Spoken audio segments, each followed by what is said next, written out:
Pila ka turista amat-amat na nga nagapauli pagkatapos mag-enjoy sa isla sang Boracay. Apang may ara man giyapon sa mga nagahingagaw sa long holiday.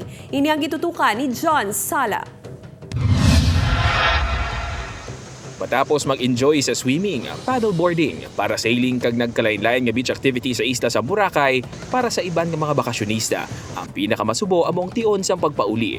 Hindi bangod matapos ang duwa ka adlaw nga holiday, back to work na sila.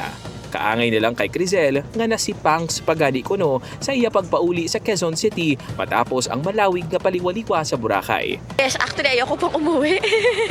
Gusto ko pang mag-extend actually kaso may mga commitments kami.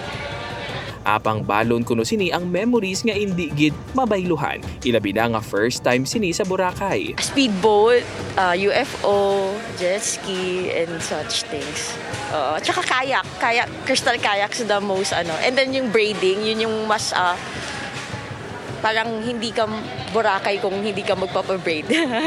Apang kun may mga nagapauli na, ang iban extended pa ang bakasyon.